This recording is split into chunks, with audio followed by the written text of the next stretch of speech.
We are honoured today by a special guest who's one of the best comedians in Melbourne. I'll stop you there. Australia. Yeah.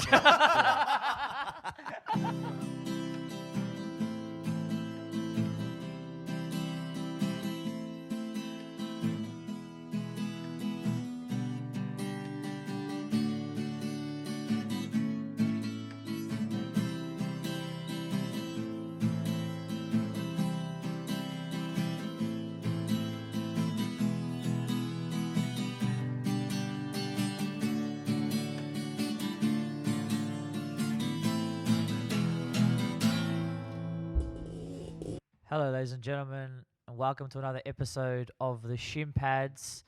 My name is Adem Urtash. Josip. That's our co-host, Josip I Herzog. already know our names. There's more important people in the room. We are honoured today by a special guest who's one of the best comedians in Melbourne. I'll stop you there. Australia. Yeah. You're gonna fucking do it. Do it right.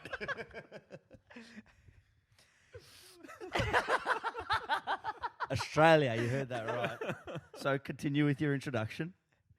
He was born in Scotland. England. England. And he supports Birmingham. I'll see you guys later.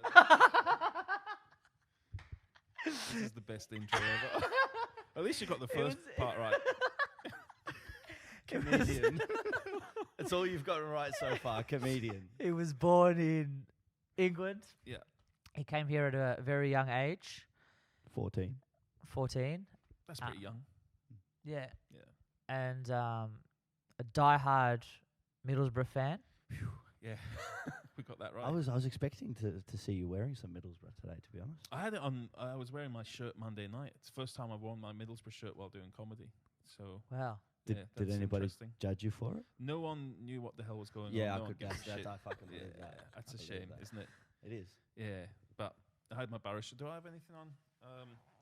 Nah, just Adidas. I was just sponsored by Adidas today. Oh, yeah? Yeah. Oh, I feel like we're going to get done for copyright. I feel like Yeah. you might need to... I Yeah. can't see it. It's off camera.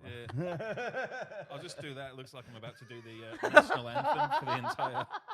I look like a Mexican national player ready to do the national anthem. Ladies and gentlemen, Matt O'Neill. Hello. Hey, we got there. Matt O'Neill. Yeah. Matt O'Neill. So where does a name like that stem from? I reckon that's my mum and dad. Is probably... especially the That's a safe Matt, bet. yeah. That's a safe bet. I reckon, yeah. I mean, Matt, it's pretty Catholic, isn't it, Matt O'Neill? Yeah. I'm guessing we're all Catholics here, are we? Yeah. Well, yeah. I don't know about him because Nah. he's sort of... Well, they're he corrupt. doesn't really know what he is. Yeah, yeah. Yeah, the corrupt, so Yeah, you wouldn't go yeah. with that. It's yeah. Turks. Well, what can you do? You'd be more But- like Ku Klux Klan or something like that. Yeah, something Yeah. that way. Yeah, something to do with blood. So, do you have an apostrophe in your I last do, name? yeah. O apostrophe NEILL. So not like wow. Dave O'Neill, who's Yeah. a really famous comedian in Australia. He's just got one L. Never heard of him. Okay, there you go. Well, see, it's my parents. So my parents are immigrants into Australia, so they used to tell me stories about people with apostrophes in their last names. I used to always look up to people like, I wish I was Oh, really? there one day. Why? Why? What's Yeah. what's Oh, good it's about just- apostrophe? And that? Oh, it's just so much more classier than just being immigrant. Yeah, I guess Matt O'Neill like that. It's It's just more when you write interesting it than out, Matt you just, O'Neill. you just look important. Yeah, Matt O'Neill. Yeah, Matt. Although the way I say it, Matt O'Neill sounds like my toenail. My toenail. Yeah, my Oh, see, toenail. Now, That's now I it. hear it. Yeah. Now you say it, now I hear it. Yeah, My no- toenail. yeah, your Yeah. toenail. Sick. So tell us about your first love, Middlesbrough. Oh man, how long have we got? I love. No, I love the Borough. And do you know what's great about loving the Borough is it's a real football team. It's not like, I mean, I know you said you go for Chelsea Yeah. because you liked all the players they had. Yeah. At no point will anyone ever say that of Middlesbrough. Yeah. Oh, apart from the late 90s, we had Janino, Ravanelli, and Yeah. Emerson. They were, Janino, yeah. Janino Wow, was what great. a... I mean, he was the Brazilian player of the year when we bought him. Mm-hmm. He was one of the best players in the world, or in the Brazilian team anyway. That's That was the- including that's- Ronaldo. That's the Juninho that came down and played for Sydney. He FC, is, I believe, yeah. He wasn't as good. at Nah, that that's- stage. that's- He was pretty heavy as He well. just came, picked up a paycheck and Yeah, left. which is what a lot of them did. But a lot of them did that in English football as well. As, Yeah. you know, as early as the 97, 98, like Yeah, they were yeah. doing that then. But I've first game. Actually, first football thing I ever went to was Aberdeen. You know Aberdeen. in Aberdeen, Scotland, yeah, right? Yep, Scottish yep. League. The very first thing I ever went to, well, I would have been 4, and we got taken along to watch. It wasn't even a game; we were just in the Pittodrie Stadium. They were parading the UEFA Cup that they Yep. just won Wow. against Real Madrid. So Alex Wow. Ferguson was like walking around with the cup on the pitch. I didn't know what was going on, but I just know I was there. And then he went off to Man United and did stuff. I don't know. I didn't really pay attention. Yeah. Apparently, he did all right. Yeah. But then Middlesbrough was the first first game I went and saw. I would have been about 6, and you got to sit on the actual grass because it was all standing. Yeah. And you couldn't see a thing. So all the young lads would run down to the front to watch, and the older men would just lift you over the fence, and you'd get to sit on the pitch. And then the cops would come round, and you'd have to jump back over the fence. Yeah. And then the cops would walk off and do their rounds, and then you'd get back over. So for like 90 minutes, it was this continuous Up and down. Oh, and wow. over the fence. Yeah. Yeah.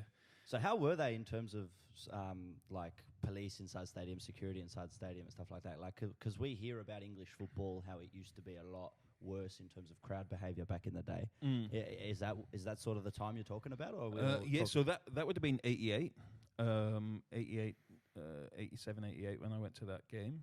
So I would have been 7 or 8.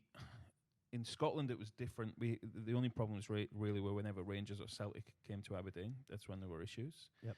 Otherwise it was fine. English football, because I was living in Scotland at the time, of course, 88, a year later, there was the Hillsborough disaster, which is when stuff really, like, it was just on the news all the time. Even as a kid, I remember them talking about how they were going to combat, the problem with hooligans and stuff like that. For me personally, going to matches, the only trouble I've ever been involved in was probably when we went to Burnley away, which is Turf Moor. So both Burnley are now in Premier League, of course, but when I went, it was Division 1, and it was 98, and we beat them 3-0. We were top of we had Paul Merson and things like that playing for us. We were pretty good, but we beat them 3-0, and on the way out, we were basically threatened and had to bolt, had to run. And wow. and that was me and my little brother. So I would have been 15, 16, and he would have been 3 years younger, and we were with my uncle and cousin, and we had to run. We ran around the corner, and we ran into a McDonald's. And in the McDonald's, it was just all Burnley fans, and it was like, like when you watch like a Western and someone walks into the saloon and the music stops playing. Everyone Yeah, was yeah. it was like I even swear to God, remember it like the music in McDonald's stopped. And everyone turned slow motion. And because me and my brother were so into it, like we had Middlesbrough jacket, Middlesbrough hat, scarf, everything, whereas my uncle, who was a bit smarter, just had a regular jacket. So as soon as we got in there, he said, look, turn your jackets inside out. Yeah. Take your scarves off, put them in your pockets. Because they'll target you. They'll come out, and they don't care how old you are. Yeah. They just come after you. And my brother was, we were in London. I just missed the game. I didn't miss the game. I just didn't feel well enough. This is 2 years ago when West Ham had just opened the Olympic Stadium that they're playing in now. Yep. And they had heaps of trouble going on there. My brother saw people getting stabbed on the streets. And they were just West Ham fans targeting any Borough fan or any fan at that stage. Yeah. It didn't matter. Like each week this was happening. Stabbing people, punching kids, things like that. Like it was pretty scary. crazy. Like that, it kind of crept back in for a little bit there, but I think they've got hold of it. There is obviously all the firms and stuff who, they're quite kind. They organise their fights off-site, and it's normally just kept to within them, which is still not great, but it definitely had improved. I think family-wise, it's much more family-friendly. You're probably worse at the AFL now at the moment. Yeah, I'd agree with that, especially after an AFL game. Yeah, it's getting a bit nuts, isn't Yeah. it? It's kind of. Yeah, I don't mean, know. especially in Australia, a lot of media attention was always put on soccer hooliganism. Yeah. But I feel like soccer's calmed down a lot now because, look, that's due to A-League numbers dropping and the lack of quality in the football. But I feel like AFL now, there's a lot of problems and a lot of issues, and there's a lot of questions being asked of the AFL, and I'm very interested to see how they're going to react to it, because something needs to be done. I think the main problem they have is that it's a rubbish sport. But Well, that's I couldn't agree with you more. But I remember hearing things like the AFL would have like celebrations when Australia didn't make the World Cup. Like they'd actually have like I've heard stories of them actually having a lunch the next day to celebrate that they didn't. Australia didn't make the World Cup because they were generally frightened, and should be, because I think it'll be the biggest sport here. I've been saying this for like 10, 15 years, and it's the same thing every time. In 10, 15 years, it'll be the biggest sport here. I think it's hit a little bit of a road bump, just because Australia's not as good at the moment. They've not really, Kale feels like the last great player that you guys have had. For sure. See, me and Artem have actually argued about this many times off camera. So many We've times. never actually brought it up on camera. Because his view is that AFL should be the number one sport in Australia. It should be. And I say it shouldn't because it ain't good enough to be. Well, I think it should be the best because this is the only place to watch it. You can't actually watch. You can watch football everywhere around the world. People want their own sport. It's good that we have our own sport. And it's good that it's so much supporters behind it. I think that's the best thing about Melbourne. Yeah, but we've got an actual sport. I'm not saying get rid of AFL. I'm just saying AFL, if it's going to be number one sport, let it deserve to be number one sport. Don't hinder the round ball just because the egg ball ain't good enough. Yeah, but that's all it's going to be. That's how sports works. It's either someone supports this or supports that.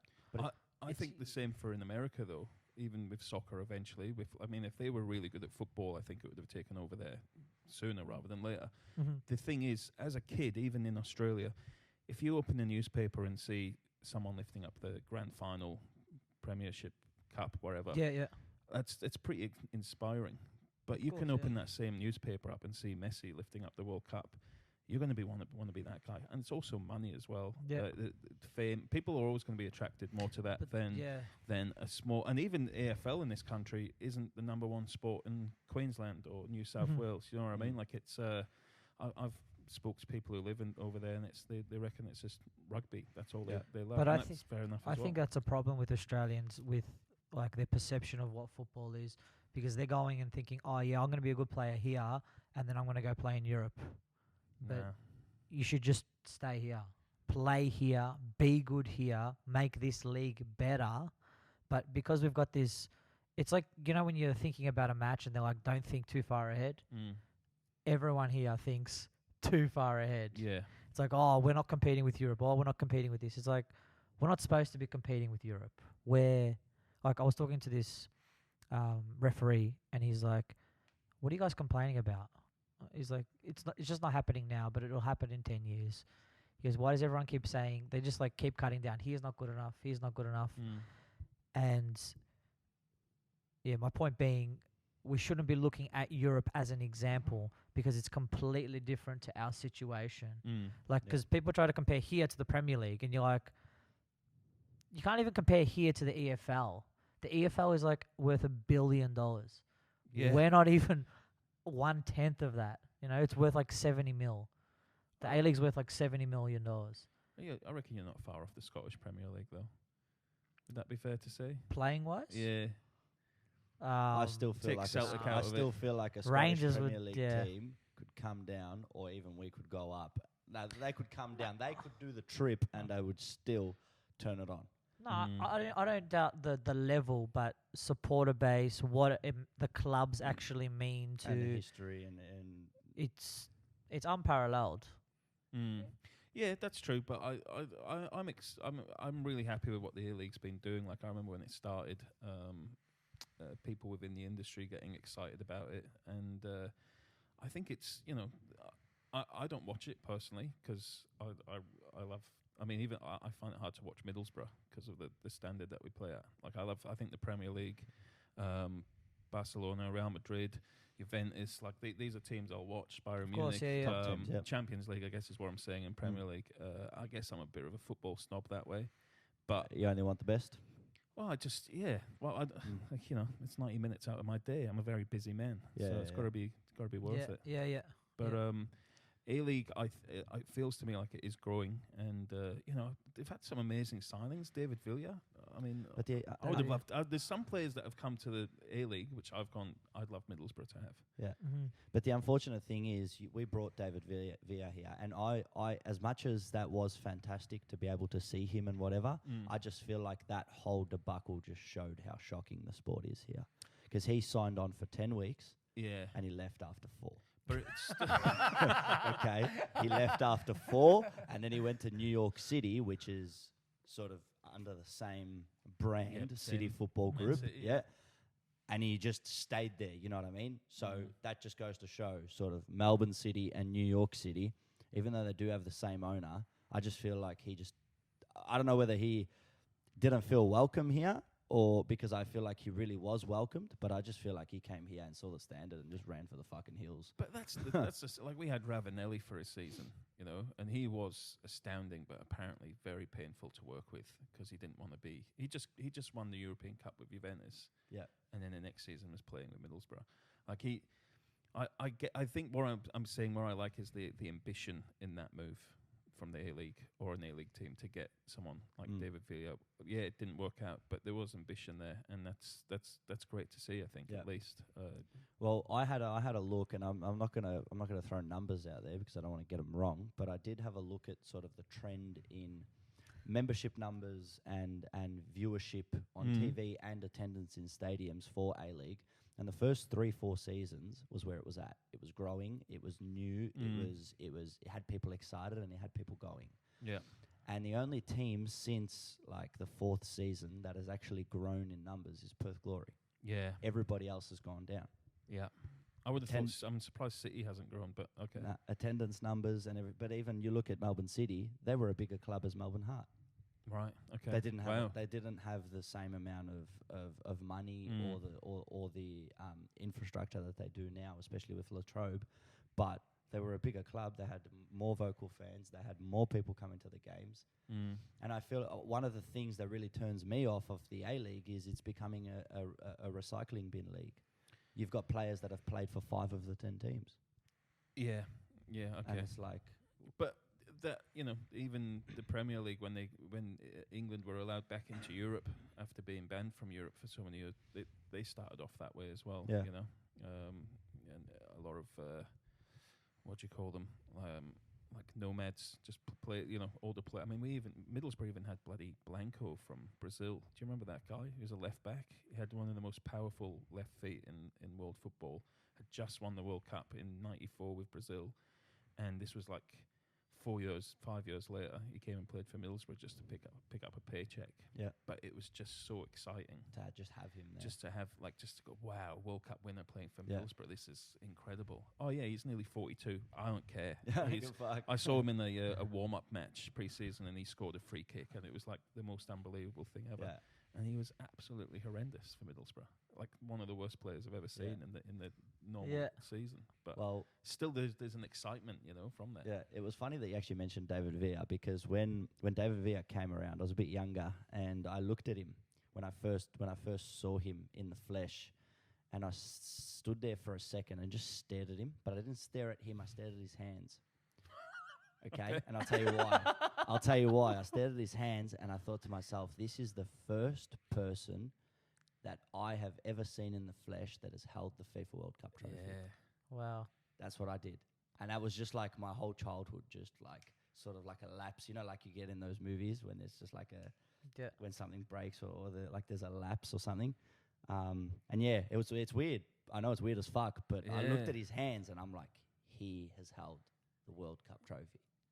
And I just stood there and I was like, fuck. Did you try and lick them? No. That would have been a better story. Yeah, but that one probably would have gotten me fucking in a mental home. I'd had that on. I licked David Villa's hands. Put that in the future. And I could taste the World Cup. And cock. That was weird. Or chorizo. I don't know, whatever they call it in Spain. I'm well, not you sure. take that one and you work that into your stand-up. The World Cup tastes like dick. Who'd have thought that? Weird. It looks like one. You reckon? It's a bit It looks phallic. like, but It it is a looks bit like phallic. it looks like a one that's just got its foreskin completely fucking yanked to the brink of no fucking And return. it's being held up by like a couple of women. That's, I think, isn't it? Who's got foreskin these days, Yeah. man? What's going on? What's with you foreskinners? The World Cup. Yeah, I like the Jules Remy, the original The old one, Yeah, that it was got a stolen. It did, but they found it. But it's just a lot more. It's not as flash, is it? Yeah. It was just like a little. It was just one girl holding up a very small like egg cup, Yeah. and And that was her it. name Jules Remy? No, Jules Remy was the French guy who, you know this, don't you? No. No. Okay. Jules Remy was the guy. Teach who, us and teach. Okay, Jules Remy is the name of the guy who started the World Cup from France. He came up with the concept. Interesting. So there you go, the Jules Remy. World So Cup. I And wonder Brazil if the won guy, it. I wonder if the guy who started the UEFA Nations League will get a trophy named after him. Maybe not. Maybe not. Probably not. Probably not. Probably See, not. the olden days were Oh a bit yeah, different. who started it? What was his name? Was I- it Platini? That would be Or is he in amazing jail? if it was Platini, He's wouldn't on it? jail. He's on The in jail, Platini I Cup. think. So, Mm. speaking of Platini, he's apparently been arrested for the awarding of the 2022 Qatar World Cup, and apparently England Yeah. is favourite to host. Last minute This is hosting. breaking news for right. me. When I walked in, you told me this Yeah. morning. This is So exciting. now that it's breaking news, give us your thoughts. I think England's long overdue a World Cup, and I think the Olympics proved that they hold an incredible competition. They've got some of the best stadiums in the world. It's just all set up, isn't it? It's all ready to go. Transport, and it's everything is just Close. yeah. Mhm. You know what I mean? Like I'd love it. I can't wait for the day it's in Australia. Like it'll be amazing. But you'd have to just have it on the East Coast, wouldn't you? Like So it's- I mean, although they had it in Russia, they did this. Everyone seemed to do all right with Russia. But didn't they? even It was a Russia similar- was just the west part of Russia. There was still like a 4-hour flight. I'm sure. I remember reading. I there know, was I still. was there.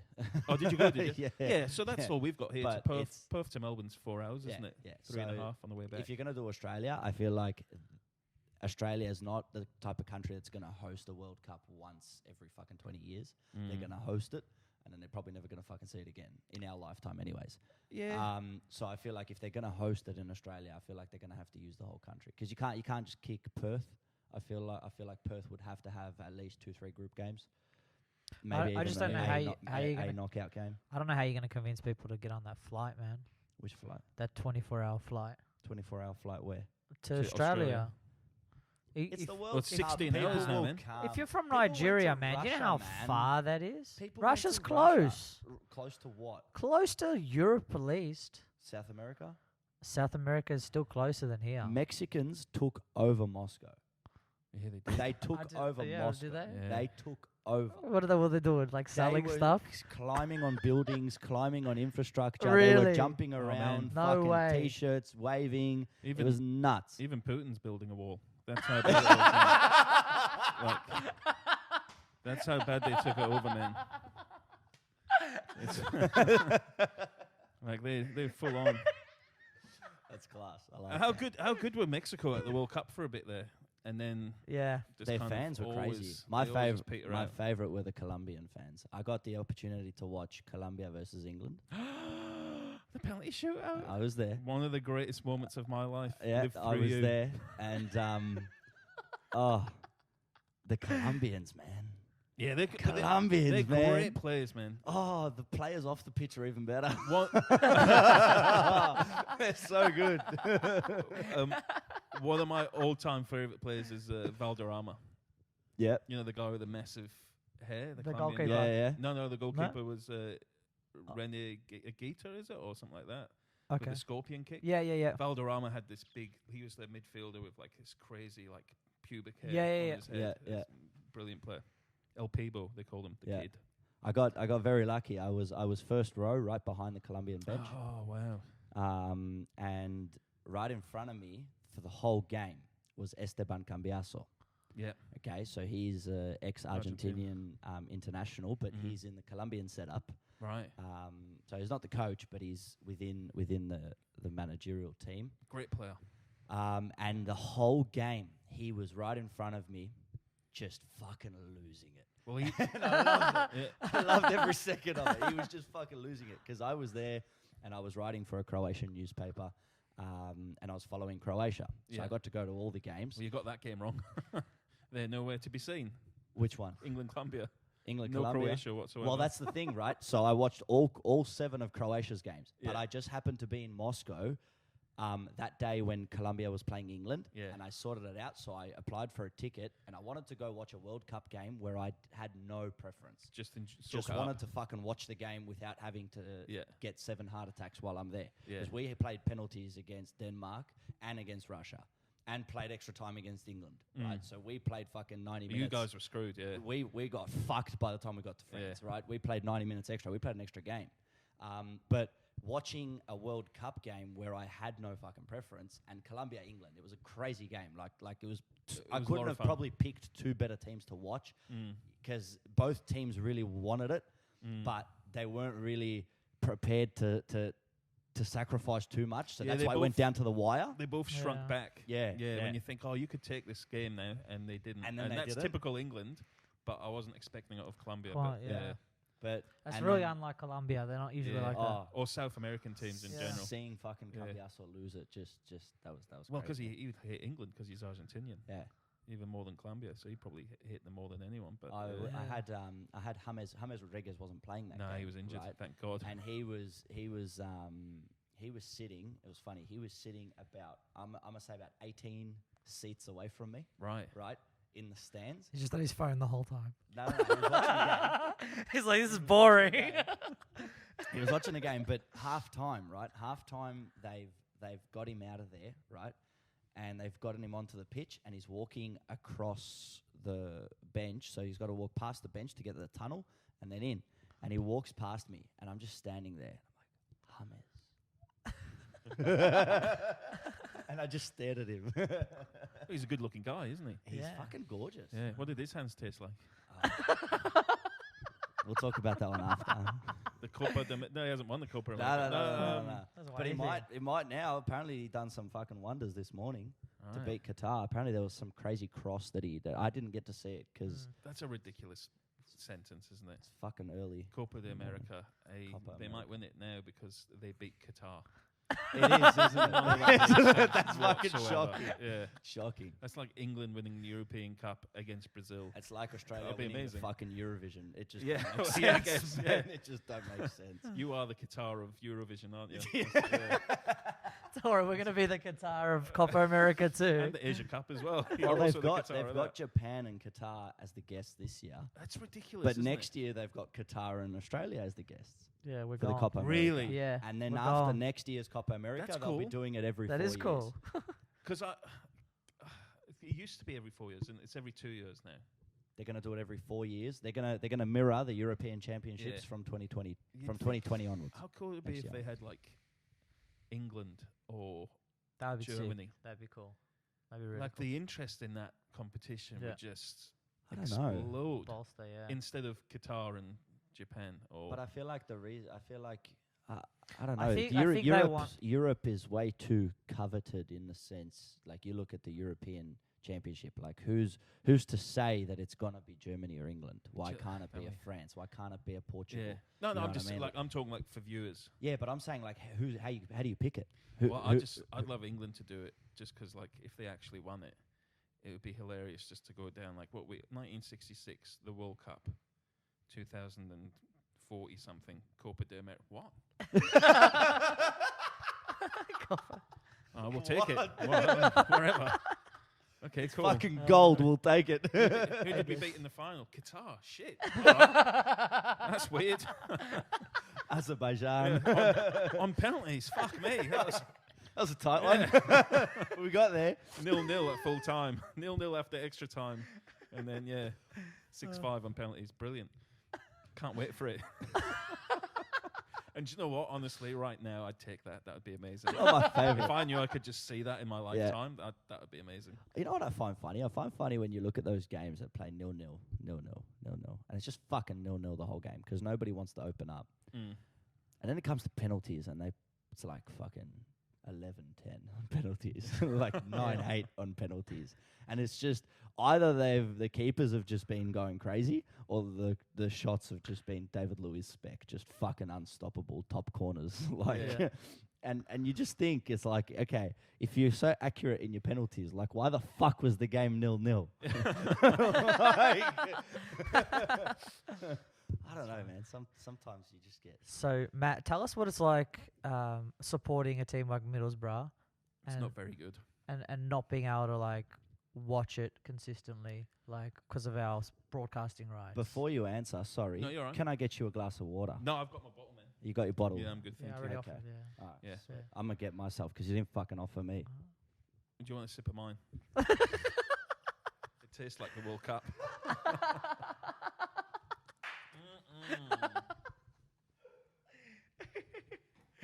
Are we still rolling? Yeah, it was. Yeah, it's all good. It's chill, isn't it? 2 missed calls. Wow. Bus- Busy man. Busy man. Yeah. Yeah. So tell us what it was like. Like now being in Australia and being a fan, because there's so many people that are fans of clubs that are lower ranked teams in the Premier League and in Australia, and then Yeah. they get relegated, and then they don't have that Access. as, you know what I mean? It is changed so much, man. When I first came out here, Middlesbrough were Division 1. We just had Brian Robson as our manager, and we got promoted. The next few years of Middlesbrough in the Premier League, the only thing I could do is watch the highlights on a Monday night, which were on, I think at that time, the ABC. Otherwise, what we used to do, me and my brother used to get up at like 2 a.m. and just listen to the British World Service on the radio. Oh wow! And so you're a radio listener. Yeah, and all you could get was the score update, or if you were lucky, you'd get the second half commentated on. But normally, the games they do would be Man United, Liverpool, the big games were getting covered. So we would just like try and stay awake, just listening. Oh, we've got an update. You know, there's been a goal at the Riverside, and then you'd get that. So when the internet came along, the next, like 97, the next step was we would get up and just watch the text updates. That was pretty exciting. Yep.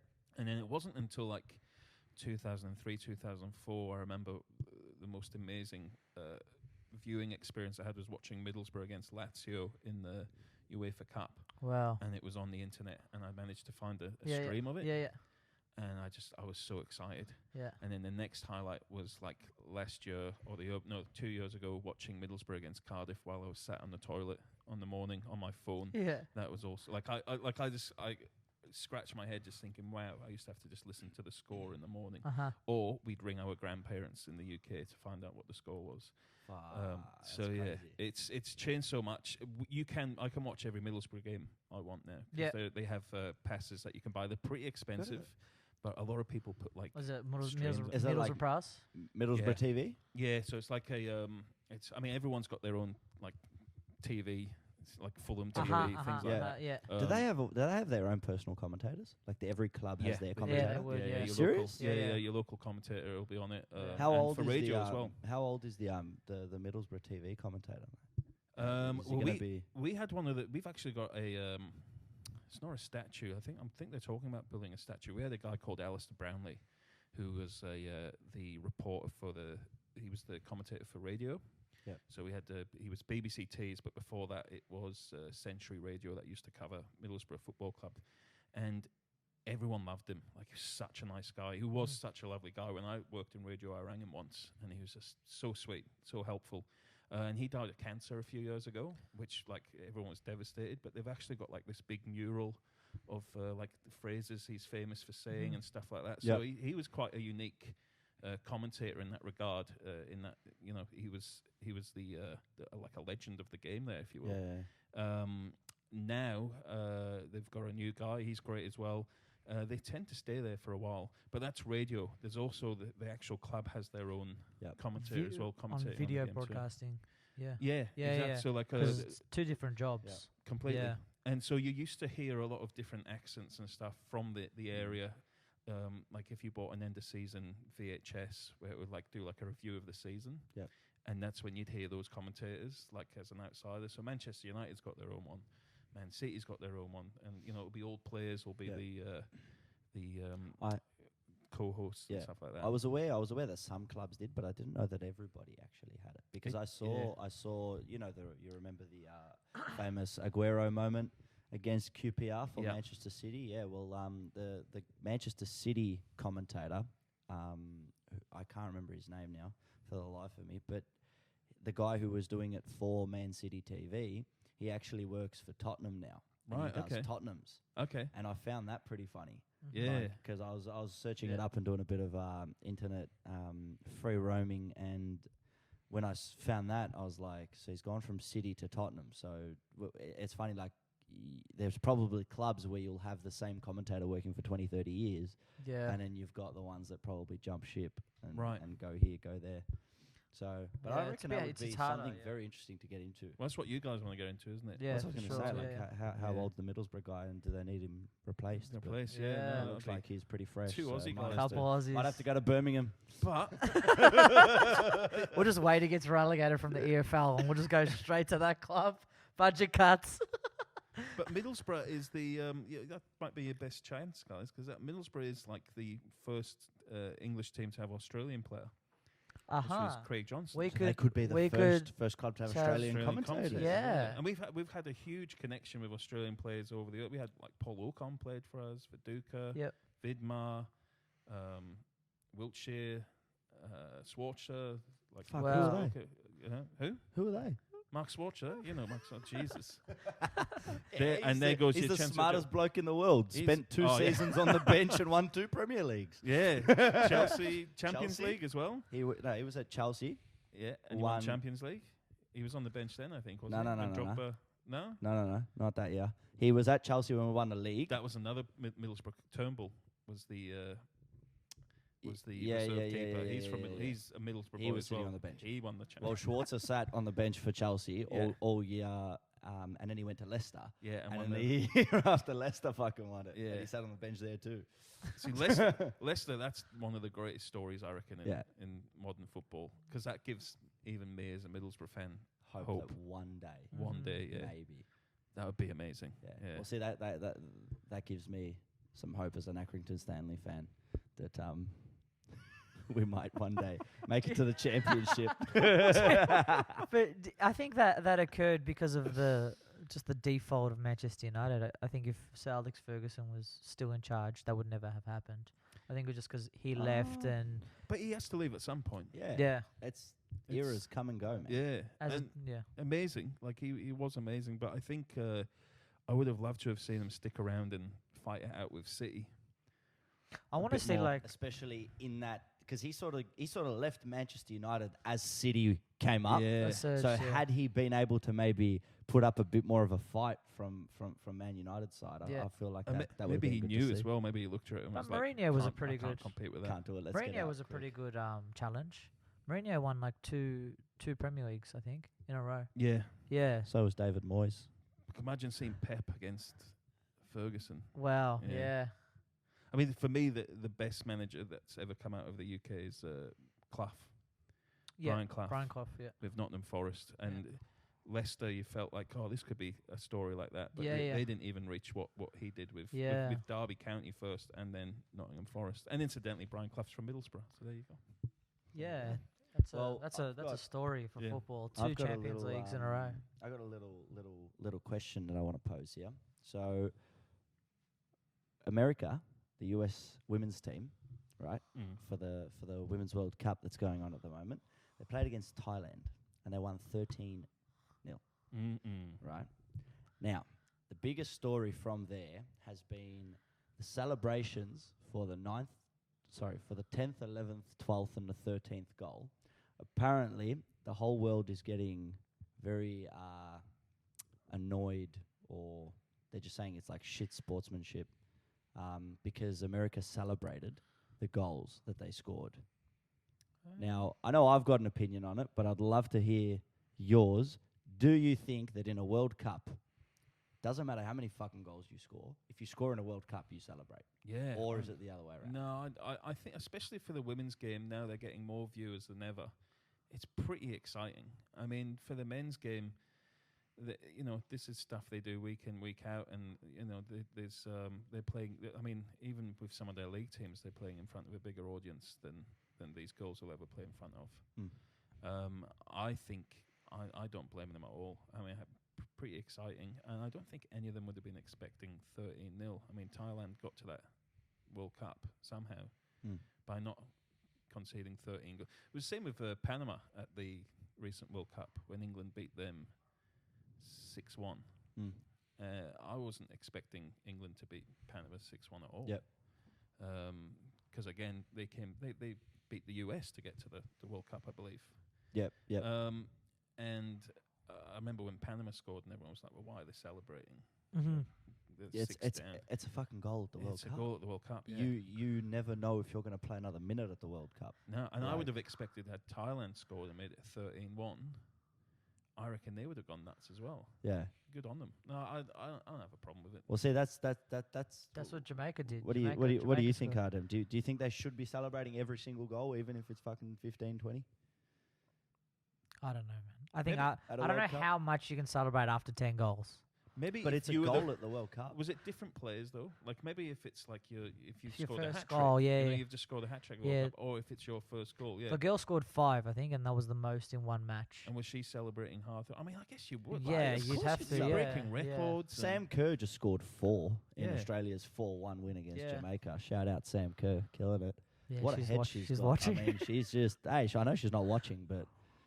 Who cares? Nice. You never know. How many podcasts are there about the Women's World Cup right now? Probably a lot. There's probably a lot. You reckon? I don't know. Well, I think there might be podcasts about the Women's World Cup, but not really exclusive in Australia. And with men, just all men talking about mansplaining football. Yeah. That's what we're doing, isn't it? With the mansplaining. Yeah, stop celebrating, bitches. Shit goals anyways. I 100% say that you fucking celebrate. You score at the World Cup. You make it to the World Cup, you celebrate. You score at the World Cup, you celebrate. Yeah. Because the best part about the whole fucking debacle was Thailand came out, the FA. They came out and they said, we don't have a problem with them celebrating. So it's all the fucking goal's a goal, mate. Goal's a goal. We still love you long time. There was like 2 really interesting decisions on penalties in the Women's World Cup. The French game? The French game, and one happened last night, actually, with the Scotland and Argentina. Right, it was the exact same thing. Is this VAR? VAR? VAR on penalties. So the goalkeeper is coming off the line, which every single goalkeeper comes off their line for a penalty. There is not one goalkeeper that makes a save on their line. Yeah, I know. You're not supposed to move before the ball's being kicked. And do you know what? The VAR thing is interesting. Moving up, not just a little bit to the way for penalties. England just got knocked out of the Nations, wherever the hell it's called, against Holland. And they scored a goal, really well-worked goal, brilliant to watch goal with 5 minutes to go to make it 2-1. Mm-hmm.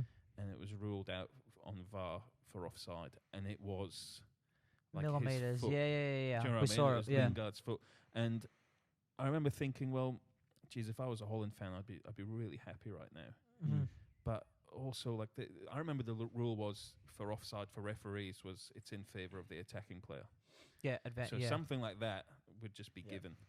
I think with VAR, but that wouldn't even been called unless we had that type of technology. But it would never have been called. Yeah, but I think they should still give it. Like if it's like, all right, it's minuscule, you give it with the penalties. Same thing. I think like, all right, they've moved, but it's not like they've ran off the line. Like if they've just moved like one step or just skipped or whatever. Is that for like the fluency of the game?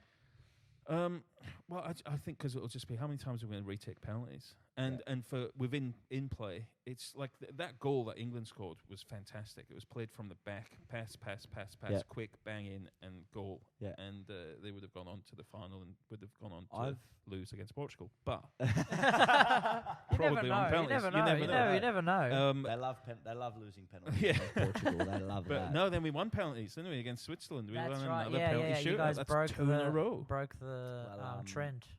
It's I look at it like this, right? You play with your feet, correct? You're not allowed to play with your hands. Okay, and I look at the offside rule, and I've brought this one up to Arden before, so I'm very interested to see what you're going to say about it. I'd change the offside rule that you're only offside if your feet are offside. Because I've seen offsides given before for a player that his foot is behind the line but his hand isn't. Yeah, Okay, so that's ridiculous. See, something like that. But that's not the rule. But it is. I've seen them given, and I've seen them given. I've seen them pulled back The on rule VAR. is you can only score. You can only be caught offside if you with a body part that you can score with. Then why Can't are score people? with your arm. But why are people getting offside for their arms? They're then? not. That's what. Well, Maradona can score with. But that's Yeah. what I'm saying. What I'm saying is that is where the referees were told it's in favour of the attacking player. So something like that should be allowed to pass. But I've seen those given, and that's why I say that's not the rule. Because if that was the rule, that would be governed. It's even You might think it's the refereeing. rule, I but mean, it's you not. do refereeing. Yeah. You're saying, and even refereeing is, it's a human error. Just as with football is human error. Yeah. You know? And I just think now, after seeing it with cricket, I don't mind it. Cricket's that's the only reason why it's a sport. Cricket's a long game. Yeah. Do you know what I mean? Yeah. Like it is a long game already. It's not like you're going anywhere for the day, so you can hang around. Yeah. Football. I fucking hate I mean, cricket. even rugby. I don't mind cricket. I quite like it. I like it. I got actually into like it over like the last 20 years, 15 years. I've really got into it. I really like it. But No, I can't stand. yeah, I like it too. I like Is that because Croatia are shit? No, it's got nothing to do with Croatia. Fair Actually. Turkey's great, mate. Yeah, it's got- We the just fact got that cricket bats I've last been- week. I've watched cricket. I've sat there. I've been at the cricket. I'm like I just the- cannot fucking. I'm stand like the that major sport. distributor of them, man. I just I don't import even them to fucking call that Turkey. thing a sport, to be honest. But Nah, it's a sport, man. you'd have It's to be- 100% oh, yeah, a man. sport. You How- can't doubt that it's a sport. It's corrupt as fuck. Do you, but- do you, That's why it's a like- sport. Yeah. Did you see the Hassan Minaj thing on it? What was this? So he did one of those Patriot acts. You know Hassan Minaj, he's like a Indian American guy. And Oh, he's gone, hasn't he? He's left the World Cup. Is that? Is no, he no, no, no. He's a comedian. No, I don't know. Don't know. Yeah, so he does this thing in America called the Patriot Act, Right. and he just like literally goes into like the worst Oh, things. the Patriot Act. I Yeah, think the that's Patriot on Netflix. I've seen yeah, that. yeah, Yeah, and he yeah. goes into cricket, and Right. apparently cricket's a mess. Oh yeah, of course. India's the biggest Yeah. team in cricket. Yeah. That's- Yeah. I mean, India's corruption within Yeah. Yeah. within India itself would be So who do you follow in Apparent- the Big Bash? no one.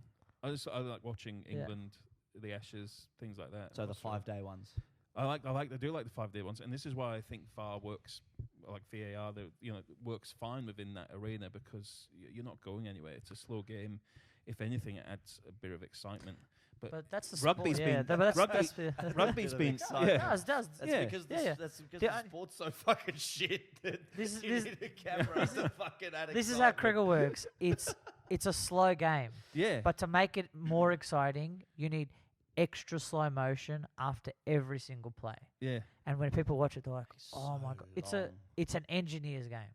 But you don't need that with If soccer. you want Like, Yeah. I think it's engineer's sport game, rugby go play union. fucking chess Rugby How is that union. an engineer's game? because it's two minds working at it. Nah, but this is like like if you think of like a spin bowler, there's nothing more beautiful than Shane Warne Yes, there is. Mm. Yes, there is. bowling the ball, and the guy has no idea what's going on. I and agree it with You know what's bounces, more Yeah. it goes beautiful? bang, and you're like, You know what's "Oh more my beautiful? god." A Roberto Carlos 98. Yeah, but it's the same thing. It's the same. It's But the doing same it with- concept. Beautiful. with your hands. With Yeah, your it's balls. the exact same concept. You're actually just hitting it around, and it's curling But as around that humans- wall. But as humans, we use our hands to create magic, and we use our feet to walk. So to be able to do something like that with your foot is far more exceptional Oh, than to do it I with mean, your yeah, hands. look, I I don't support. think I that- support. I Soccer, don't I think think that's true. I think I that's agree. true. I mean, soccer's that's the true. beautiful game. Cricket would never be called the Football. beautiful game. No, I don't think it would be called But a beautiful game. what, no. what I do like about cricket is the tactics that are employed, and not just that, but it's also like the actual weather comes into it as well. You know For what I sure, mean? The for time sure, of yeah. day comes into it. There's lots of little things. It is it's very tactical. It's almost like playing a board game. Like it is. It's nitpicky, It's yeah. full on, but it works. But the replays work with that. Rugby union's been destroyed by it. I think like that used to be quite a fast flowing game. Yeah, It feels like after it's just every stopped. single Like, play. I don't yeah, like yeah, American yeah. football for this very reason. I could never get into it. 'cause Yeah. It's just so stop-start. And soccer will become like that if we keep scrutinising Mhm. It will those, become those like little that. ones. Like it should. It almost feels like with that goal that was given, like for England, or these penalties that you're talking about, they do the same in the cricket, where it's like, well, look, it is out, but it's close enough to say maybe it's not out. We'll go with the umpire's original decision. And I feel like they should, like when the replay, they could go, right, it's just his arm that's offside. We'll stick with the referee's original decision. It's a goal, rather than overturn it. Let's start again. I just feel like because football, there's just so much more at stake these days. Like money. Football's just, and that's the thing. There's so much more money involved in the sport. Like you look at these transfers and the amount of turnover that is going yearly just with your big 5 leagues. Like you don't even have to look at, don't even touch on China, don't even touch on Russia or anything like that, because that's fucking big money there too. You know what I mean? But you just look at the big 5 leagues, your France, your England, your Germany, Italy, whatever. The money that is getting turned over, and it ain't even just the big clubs anymore. No, it's you've got lesser clubs that are fucking forking out money and big time signings and millions and millions and millions of dollars. And you look at a wrong call comes, in a very, very important part of the game. There's so much at stake. Well, you get 150 million just for being promoted to Premier League. You instantly become one of the richest clubs in the world as soon as you get promoted from the Division 1 to the Premier League. Think about a player that you could get for that much money. Well, yeah, a couple of good ones, I reckon. Actually, maybe one good Ronaldo. Well, you could get a couple good ones. Just don't fucking get Kepa Arrizabalaga, because who the fuck is he and why the fuck did we sign him? I like, I was telling you off camera before, like I support Chelsea because I loved, when I was growing up, watching Chelsea was just amazing. They inspired me to play football. Right. But now that I'm older and now that I've seen what's going on and stuff like that, like I still support Chelsea, but I fucking hate what's going on at the club. Like I can't Chelsea inspired you to play football. Yeah, man. That is pathetic. Could be worse, man. Could be Middlesbrough. So, who are the players you were telling me, like when you started supporting? Oh, look, Zola, Hasselbank. Yeah. Mine was Bernie Slaven. So there you go. Lampard, Maluda. I used to love watching Florent Maluda. Yeah, he was great. Crazy. Beautiful. Sean Wright-Phillips, Claude Makalele.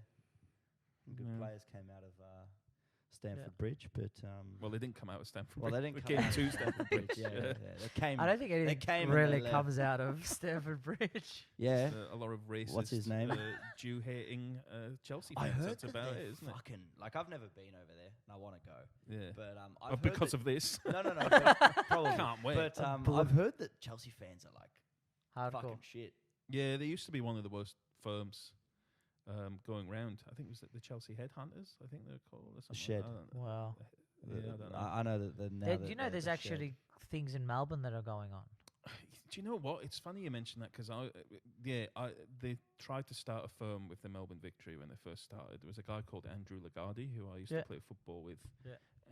I went to school with him, St. Kevin's, and he was a lovely guy, real intelligent guy, Hungarian descent, I'm going to say, I think. And he went off to Hungary after he finished school to study hooligans. He was doing a thesis on it at uni or whatever. Yeah. And he went to Hungary, which has quite a full-on, issues with hooligans. And he came back and he was kind of all changed. And then I went along to, I think I was just at it's just the pub up the road in Richmond where all the Melbourne Victory fans hang out on Bridge Road before they do the march. I can't remember what it was called. I think it was at the G-Bar. It might have been called something different then. I can't remember, but we went there. I don't think we were going to a game. We just happened to be drinking there. And it was a beautiful day, and there were all these Melbourne Victory fans just sat on the side outside, like all like just congregating, all wearing Burberry shirts. You know, like the Burberrys that like the chavs in the UK, the hooligans kind of way. And my mate Andrew Lagarde was sat right in the middle. And I went over to talk to him, and these two guys came over and stopped me, as if he's like the fucking Godfather or something. I'm like, and he's like, no, let him through. What the fuck's going on? And it's like, oh, yeah, like a bar in Richmond. And they were all like, 14-year-old, in Melbourne. Like, Oi. Hey. And so then I went over to him, and he's like, all serious, like, this is the firm. I'm the boss of the firm, sort of thing. I'm like, what? For Melbourne, like this was the second or third season. Do you know what I mean? Yeah. It was really weird. Yeah. That's something that people like bought aim into. for. Yeah, Yeah. like I guess people want to belong, and that's what they say about these firms in the UK. People. Sense of that belonging. identity. Yeah, and almost like a brotherhood that you'd get from war, which doesn't exist anymore because we don't go to war anymore, thank God. Yeah. But Well, we don't. we will soon. Yeah. Oh, it's we around the don't. My corner. country Yeah. does. One more wrong offside decision, and that's it. It's one more fucking Yeah. VAR. Yeah. One more invasion Yeah. of the One more Canary Anzac Islands. biscuit and Adam's gonna rage. What will be just as England get to the final of Copa de America, that's when That's the when war it's will gonna break fucking out, and I'll be click. like, "Fuck, just missed my chance," you know. But yeah. So it's a weird thing to pine for. I think just this. I don't know why, and I believe it's since then it's got worse. Mm. But But I think that's gangs, isn't it? Gangs in general. Like, what's the point of a gang? I don't know. Like, you're representing your hood. hood. I think that's what the kids are saying. your Yeah. hood. Yeah. Yeah, But but I that- guess it works on that sense of belonging. Yeah, like it's if you don't feel a part of anything, you strive to feel a part of something. And I feel like when the NSL, the old National Soccer League, when they got rid of it, they all had, whether you want to call it hooligans or not, but they all had diehard fans. Well, For sure. yeah, you had the Knights who had the Croatian background, obviously, Yep. and the Hellas, and the South Greek. Melbourne Hellas were the Greek, and they Yeah. were the two that were always. Josip just it did was- the commentary on that game, the FFA Cup game. And how did it go?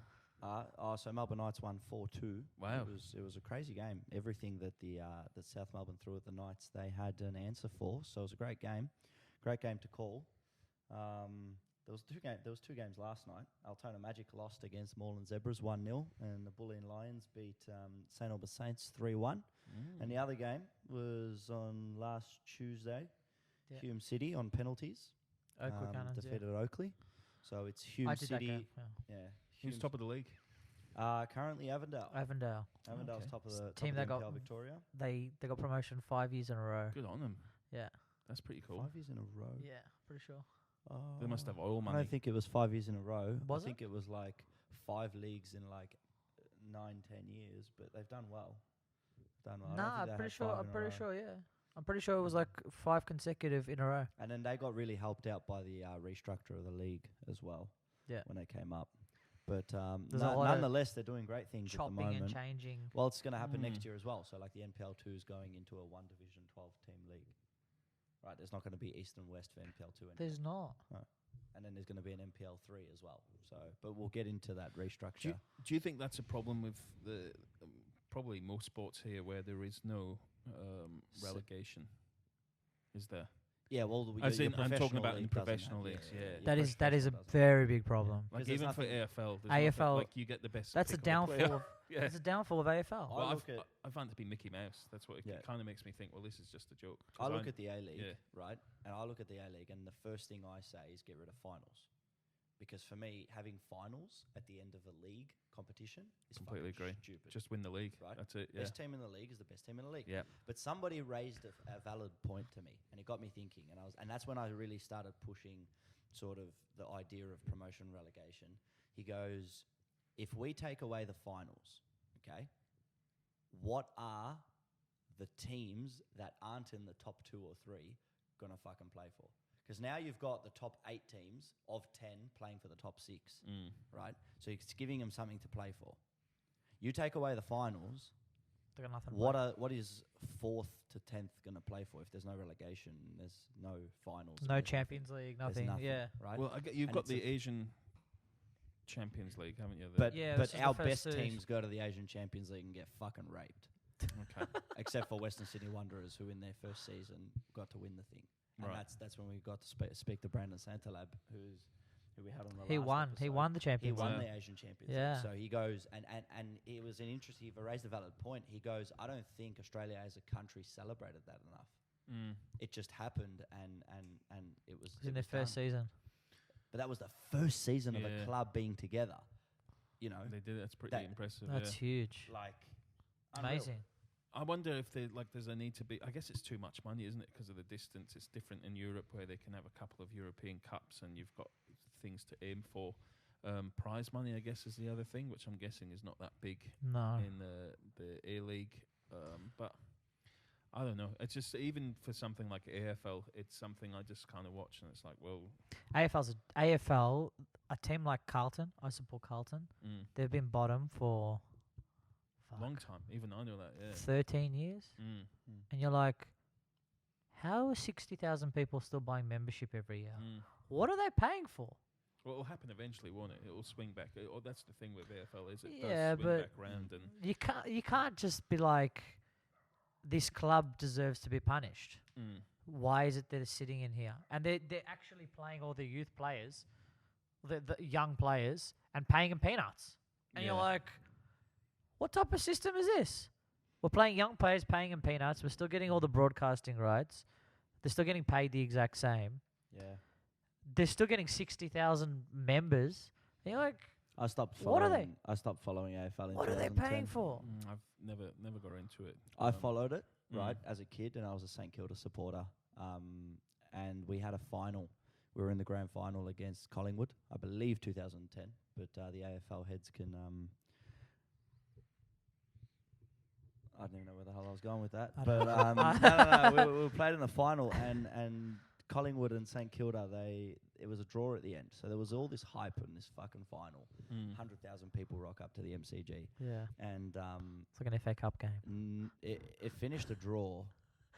And I was expecting, like I've never seen this before. So I'm like, okay, yeah, sick. Okay, it's a draw. Penalty shootout. Come back fucking next week. They stopped the game. That was it. It was done.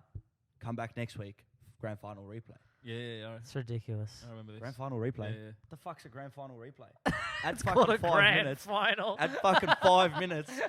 And fucking find a winner. You Yeah. know what I mean? And that was it. I did not even watch the next week because I knew Collingwood was going to fucking rape us. Yeah.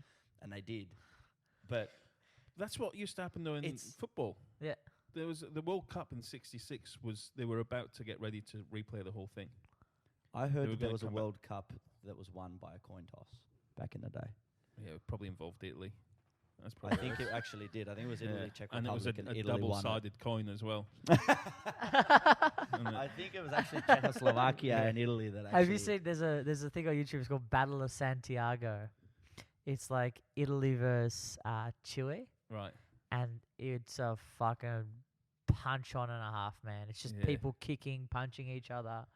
It's a battle of Santiago. Go watch Dinamo Zagreb versus Red Star Belgrade in the mid-90s. Yeah. I was going to say any season. In the mid-90s, while it was still the Yugoslavian league. Yeah. And do you know Zvonimir Boban? No. You heard Boban, yeah, I remember Boban. He He was used going to to play for AC Milan. He played for Okay, yeah, Croatia, yeah. didn't he? Played for Croatia, Yeah. played AC Milan. Yeah, he fucking fly kicked a police officer. Wow. Go watch it. It was a riot on the pitch. Yeah.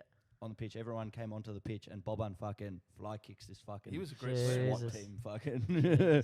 Eric Cantona style. Oh yeah, go fucking check it So out. you're a wonderful comedian Oh, thanks, man. here in Melbourne. What made you? It's a bit of a. He a bit said of a fucking Australia, not Melbourne. Yeah. He's a national Yeah, comic. but he's in Get it Melbourne. right. He's in Melbourne right now. People don't Yeah. need to know that. Mm. What do you mean they don't need to know They that? don't need to know They where need the to- fuck they he need is to- now. they They need need to to go know where that they can all around come see Australia. him. You need to keep an They- eye Come out. and see me, man. They need to know where they can come see him. Keep an eye out. Mm. So what made you get into comedy? I would have been about 37, and it was actually not being able to play football anymore. I bust my knee for a second time. Well, we got the same story. Yeah. I just didn't bust my knee. Okay. I did. I just I decided. Both Yeah. knees in 12 I don't months. think you might it really cracked as well. Then when I moved it, you might pick that up on the mics. But yeah, I bust my knee for a second time, and that was it. And I just thought I'd always wanted to do comedy from when I was like 16, but I was just too shy. And now I've got 2 kids, a knee that doesn't work. I just thought, fuck it. Yeah. I don't give a shit. I Yeah. don't give a shit what people think anymore. For sure. Like when you've had kids as well, you have like stains on your clothes, and you just walk around with them. You just don't care. Like there's a level of just not caring that Fuck, happens. but I'm 22. Yeah, you're right, And man. but the thing is, I'm 22. I've got no kids, and I still don't give a fuck what people think. Yeah, that's I good. don't- Well, I but then don't kids know. might change you, man. You might flip. And you I might actually start Aha, caring. maybe. yeah. Maybe. But for Let's me, fucking hope not. yeah, all inhibitions, all inhibitions were gone. So I just thought I'm going to give it a go, and it's been a lot of fun so far. That's good. So, That's yeah. good. What type of, I know we're going swapping to comedy, but what type of writing techniques do you look to do? Like, how do you go out and set out and write and get the material which you go on stage with? Or do you not go on stage with, you go on with an idea and not actually write it out? No, I do a lot of writing. I've got books of stuff, all little jokes, and it's concentrating on where the words land, and I guess the stage part of it is working on your timing and stuff like that, and saying things in a certain way. I do spend a lot of time writing. I find a lot of the best ideas just pop in your head when like you're in the shower, or you've just like you wake up in the middle of the night and I've heard that, yeah. yeah, and they seem to be the ones that work the best. I find it hard to sit down. It's funny, I find it hard to sit down and work on my own stuff, but if you were like, oh, I've got this idea, can you help me with it? I'd find it easy to sit down and, what about this, what about that, what about this, what about that? And It's more of a mentorship. yeah, I think so. Yeah. But and also find it goes in spurts. So like I'll think of an idea which is quite good, and I know there'll be another 3 or 4 that'll come along within the space of a few hours, and then it'll just stop for a month. So you don't actually just sit down and say every single day, No. this is what I'm going to do. No. It's just more of a. Do you use conversation to plan your comedy? You mean just like now? Like there might be something from like what we've talked about today, which I could go away with and work on, like the World Cup. Yep. Tastes like dick. Yeah. Could be something in there. Yeah. I don't know. Yeah. And that's happened before. I've been on a podcast about films, and we were talking about a film called The Shape of Water, and it like on the spot I came up with this thing, and I now use it as a bit in the comedy. Very so funny, yeah. Yeah, and Yeah. that was just kind of like wow, and I can use that because it was mine. So it's so what shape is it? The Shape of Water. Well, have you seen the film? No. Okay, it's basically I won't do the joke. No, but don't. there's a woman who falls in love with this fish man, and you see them fucking in the film, and I basically say Graphic? It's kind of graphic in the film, and I kind of relate that to Steve Irwin, what happened to him with a fish being penetrated. And it's pretty nasty. It's dark. That's fucking dark. Yeah. But it just came out during this podcast once, and I was just like, I'm gonna. I think I can turn that. Like, I had to word it a little bit better, the pacing and stuff. But yeah. Do you own a whiteboard at home?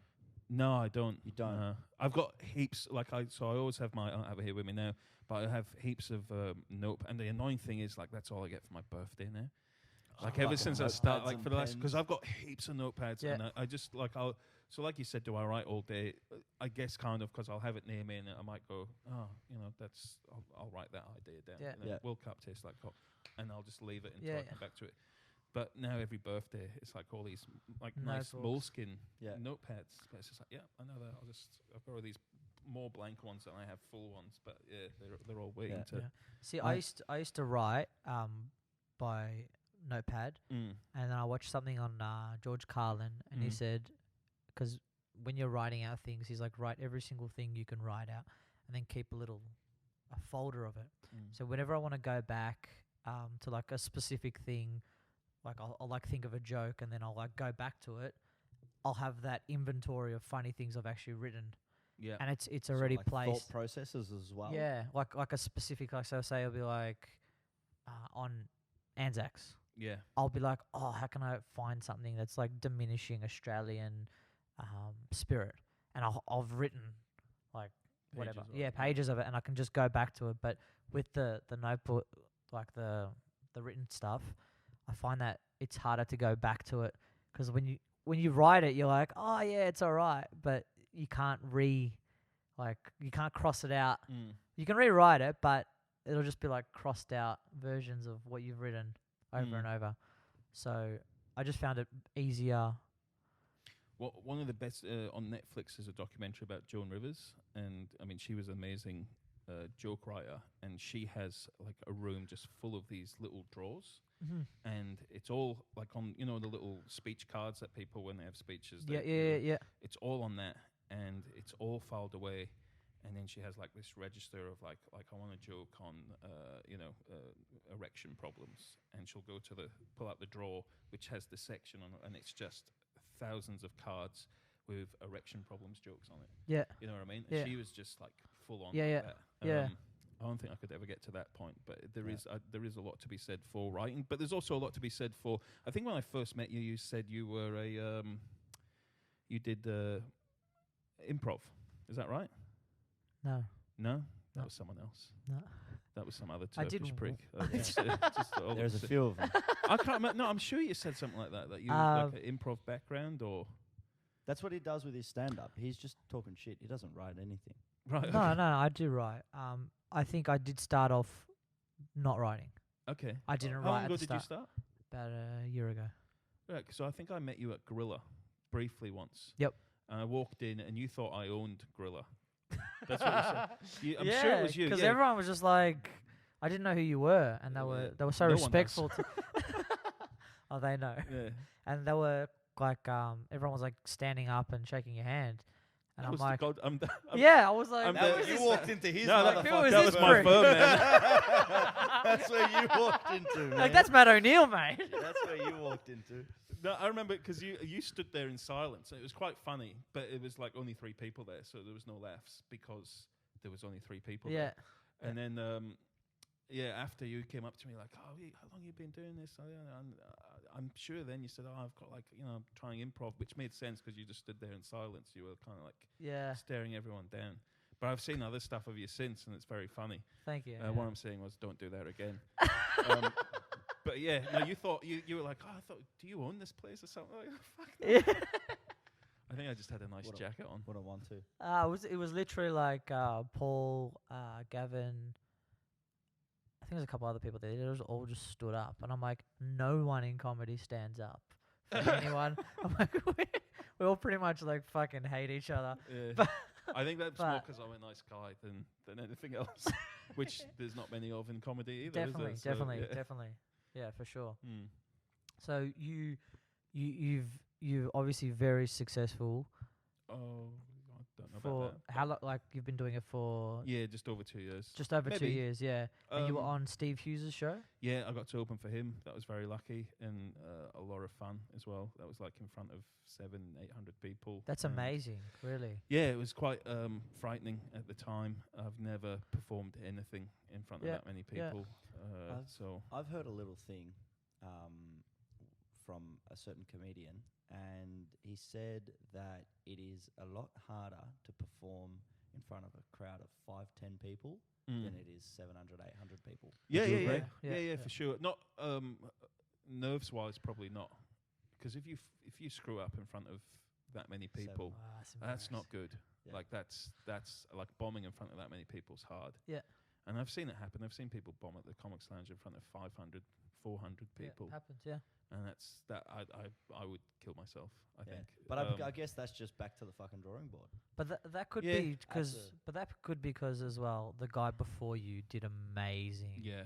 And that quality, and then you're bringing this quality, even though it's still Comics Lounge standard, which is very good. You're just not comparing. Yeah, I can't say I've ever Yeah. seen it on that big of a scale, but I've been Like the going Brownie with Ardem Yeah. a couple times to some of the comedy places, just seeing sort of the vibe and all that.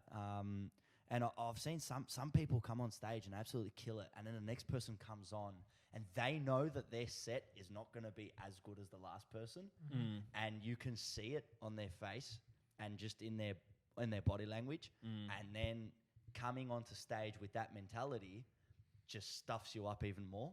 Yeah. And then they'll just completely kill it, and they walk off the stage. They stand there on the stage and they say a joke, and no one laughs. And then they're like, okay, second joke, bang, no one laughs.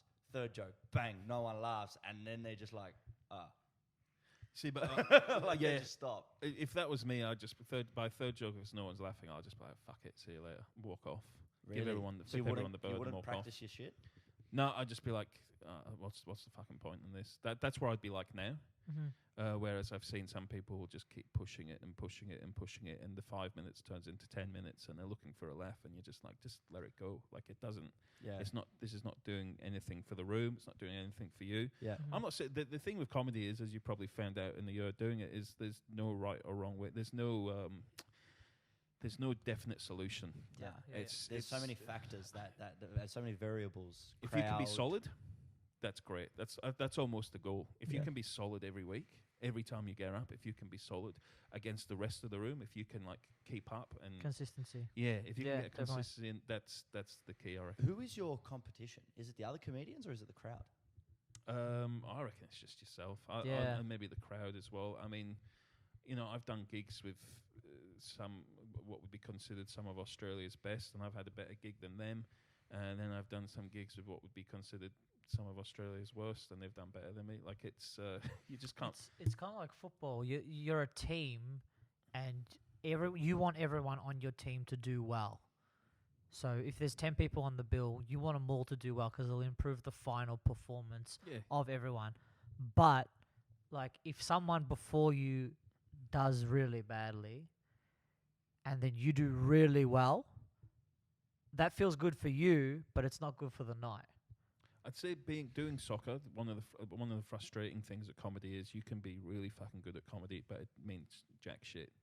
Like you could be the Cristiano Ronaldo, but if you're not schmoozing with the right people or hanging out in the right rooms, you're not going to get as far. Definitely. Also, the other thing is you can have a real good game of soccer, win the game, come off with the plaudits. You've won 3 points for your team. You've moved up in the ladder. In comedy, they call it win. Like, I've heard this a few times. Someone say, you won the night. You know what I mean? There is nothing to win. You've gone up for 5 minutes. You've done really well. You've killed the room, but then you've got another gig to go to, maybe that night or the next day, and you might be shit. It means nothing. It doesn't really.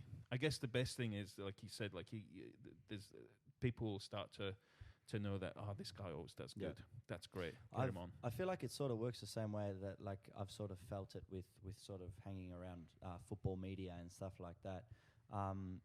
It only takes like you do your thing, whether you're on stage, whether it's fucking stand up, whether it's commentary, whether it's writing articles, whatever it is. You're doing your thing. You're publicizing or you're giving someone a show, right?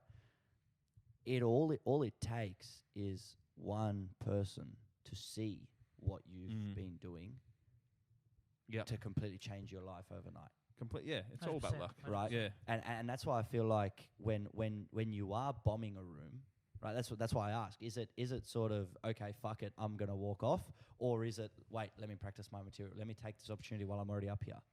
What I would say is I got to a point doing comedy where if I wasn't doing well, and normally it was in front of rooms where there was only 3 or 5 people, and you could see everyone was dying.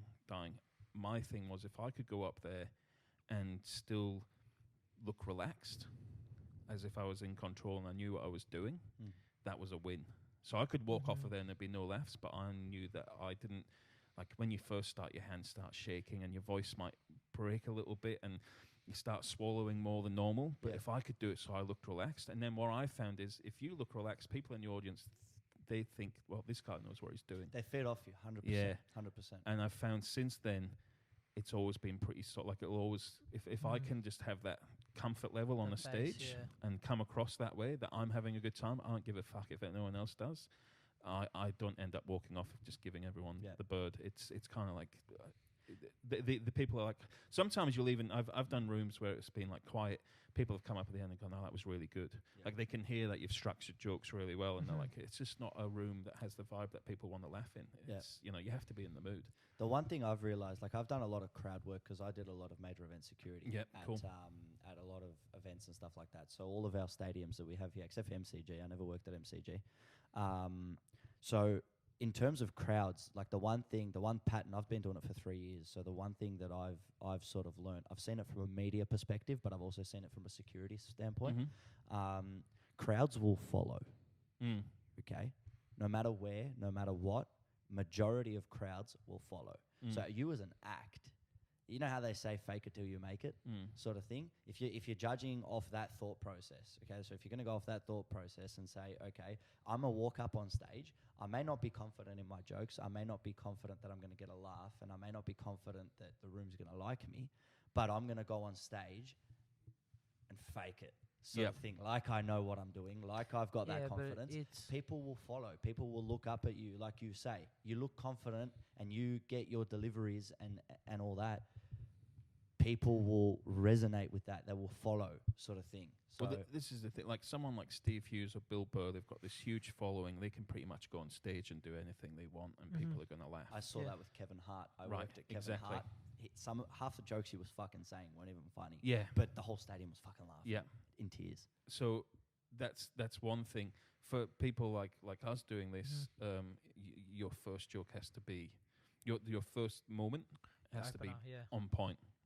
Because if you can kill it with that and get them on board straight away, then in a very miniature world, like Bill Burr world, you'll be able to get them for the next 5 minutes just to come along with you and just trust you with everything you do. Yeah. But yeah, I think that's the difficult thing, especially for people who are new doing it. It's trying to find that. It's sort of like they got to trust you to be funny first. I remember if they trust you, then they'll like you said, just I come. won't name names. Not that they probably would listen to this, but this was at the Comics Lounge, and it was with local comics. There was this person was on. They were terrible, like silence for 15 minutes. MC came on. They brought the next person on, and the next person was terrific. He was amazing, and he even said that wasn't a comedian. Like he went, and they weren't. They were terrible. They shouldn't have been on there. But he was like, that wasn't a comedian. I am. You guys can trust me. And from there, it just he destroyed, and he managed to like reset the room and bring them all back up. And that's what you've got to do. So did he make that claim before his act or after it? During as soon as he walked on. There's a bit of a like the person who was there that died shouldn't have been there. It's like they've got management, and they've only got management because their daughter's friend. That's who they're saying put her on. It was a woman. Sorry. So I'm not going to say her name. Her name is. I don't want to know her name. No, that's all right. But they just died a horrible death. Shouldn't be there. They shouldn't be on that stage. And the guy pointed out, which is really normally you wouldn't do that, but I think he just thought this is the only way because it was that atrocious. This is the only way I'm going to be able to reassure everyone that they are going to have a good night. I think especially like with the people that are watching the podcast, they resonate with. I know it's going to sound a bit weird, but they resonate with the thought of they don't really like female comedians. Most people I ask, they're like, we don't think women are funny. And And I completely agree. No, I completely disagree with that. Yeah, no, they're amazing. I had when I first started, I thought the same thing. Yeah. And then I watched Fiona O'Loughlin. Yeah. And when I watched Fiona O'Loughlin, I was like, what the fuck have I been doing? Like, this is next level. Oh my God. And then she practically like opened that door. And I think for people, it is a opening of the door. Because I've asked family members, I've asked cousins, and people generally have that same feeling because they can't relate or they don't trust that initial thing. Yeah. For me, I've always loved, like I said to you before, I've already name dropped her, Joan Rivers. Like she's one of my favorites, and that's from even like younger. And you just appreciate the joke writing technique. Yeah, of course. She's very smart and quick. On the Melbourne scene, like I know she's a friend of yours as well. I love Mimi Shaheen. Like for sure. Like amazing. And not just like I'm not just saying as well, just like one of the best comedians in the town. You know what I mean? Like that, and that's I think I did my like second gig with her, and that's when I saw her, I was just like, my wife was with me, and we just both looked at each other. Like, wow, this is brilliant. Yeah, like she's the best here. It was a competition. I won it, whatever. But that's not the point. She probably deserved. She probably deserved to win it. Mimi's a beautiful act. Really. Yeah, absolutely beautiful amazing. Act. So I completely disagree. But it's the same as there's just more men. That's all it is. There's just more men. There is even on our level. There's just it's just all blokes. You know, Definitely. There's not as many women. And it's probably the same ratio of good women to good guys, really. Like when you sift it down. Yeah. But there's a lot of guys who should never be given a microphone. Completely, into their fucking hands. Like Eve's very good. I really like Eve's stuff. Eve Ellenbogen. Yeah. Yeah, she's good as well. Yeah. She was up at the Comics Lounge on Saturday. Cool. Yeah. So she's doing really well. Yeah, you know that's who cool. I find really funny? Yeah. You know that German girl? Whittaker. Do you know her Maren Whittaker. Is that the one? Yep. Yeah. I Mhm. find her funny. I reckon her stuff's funny. Yeah. It's just relatable. Like when I've seen her come up in front of the room, and because she's sort of from that European background, there's things that I understand where she's coming from, which other people in the room Different may not. euphemisms. Yeah. And I just reckon she's fucking funny. She comes from improv, I think. Okay. There's a couple of female comedians that do come from improv, and yeah, it's good. It is really good that we're seeing like more and more females coming. Eddie Izzard, she's brilliant. Eddie Izzard? No, he's a bloke. He dresses up as a woman. I reckon we need a comedian to do a bit of commentary. I'd love to see a comedian do a bit of commentary. I do commentary. You're not a comedian. You're just a Turk who stands up on stage. And So gets if there's one thing you can say to younger comedians, because I'm old. Do you mean younger as in like starting? comedy age, younger, like what's comedy age? Isn't young comedy age like 37, 38, 39, 40? Under 40 is young comedy age. No, I mean like they've just You started. mean like they've been Just 2 years yeah. into it, 3 years into Yeah. it? I mean, Because yeah. I know the changing factor for me, even though I'm obviously Not a comedian. I'm not a in any respects a good comedian.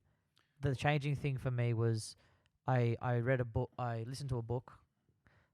Oh, yeah, I didn't read a Makes book. sense. Yeah, Alright, I I get didn't you. read a book. ebooks. It was not What's not this one.